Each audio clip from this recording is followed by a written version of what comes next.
کی اطاعت کے انسان کو بہت فائدے بھی حاصل ہوتے ہیں. یہ فائدے جاننا اس لیے بھی ضروری ہے کہ انسان کے اوپر پھر اطاعت کرنا آسان ہو جاتا ہے. سب سے پہلے تو یہ کہ انسان کو سیدھے رستے کی ہدایت مل جاتی ہے. فرمایا وَاتَّبِعُوهُ لَعَلَّكُمْ تَهْتَدُونَ، اور تم اس نبی کی پیروی کرو تاکہ تم ہدایت پا جاؤ، کیونکہ ہدایت کا معیار قرآن مجید میں یہی رکھا گیا.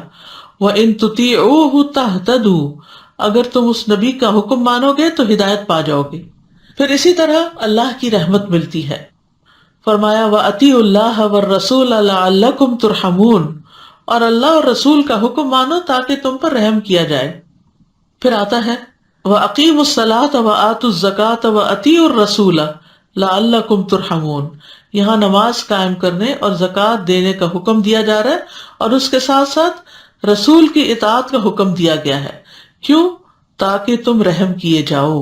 پھر اسی طرح اللہ کی محبت ملتی ہے جب انسان رسول کی پیروی کرتا ہے. قُلْ إِن كُنتُمْ تُحِبُّونَ اللَّهَ فَاتَّبِعُونِي يُحْبِبْكُمُ اللَّهُ. آپ کہہ دیجئے کہ اگر تم اللہ سے محبت رکھتے ہو تو میری پیروی کرو، اللہ تم سے محبت کرے گا. پھر اسی طرح اللہ اور رسول کی اطاعت سے انسان کو زندگی ملتی ہے. یا ایھا الذین آمنوا استجیبوا للہ وللرسول اذا دعاکم لما یحییکم. اے لوگو جو ایمان لائے ہو، اللہ اور رسول کی دعوت قبول کرو جب وہ تمہیں اس چیز کی دعوت دے جو تمہیں زندگی بخشتی ہے. اللہ اور اس کے رسول کی اطاعت سے انسان کو کامیابی نصیب ہوتی ہے. وَمَن يُطِعِ اللَّهَ وَرَسُولَهُ فَقَدْ فَازَ فَوْزًا عَظِيمًا. جو اللہ اور اس کے رسول کی فرما برداری کرے تو یقیناً اس نے بہت بڑی کامیابی حاصل کر لی. پھر پل صراط پر نور اس کو ملے گا جو اللہ اور رسول پر ایمان لائے گا اور ان کی اطاعت کرے گا. اللہ اور رسول کی اطاعت کرنے والے کے لیے جنت ہے.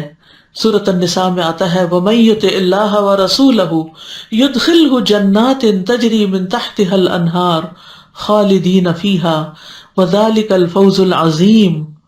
وَمَن يَعْصِ اللَّهَ وَرَسُولَهُ وَيَتَعَدَّ حُدُودَهُ يُدْخِلْهُ نَارًا خَالِدًا فِيهَا وَلَهُ عَذَابٌ مُهِينٌ.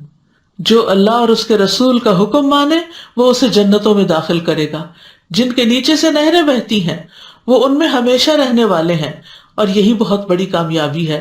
اور جو اللہ اور اس کے رسول کی نافرمانی کرے اور اس کی حدوں سے تجاوز کرے تو وہ اسے آگ میں داخل کرے گا، اس میں ہمیشہ رہنے والا ہے اور اس کے لیے رسوا کن عذاب ہے.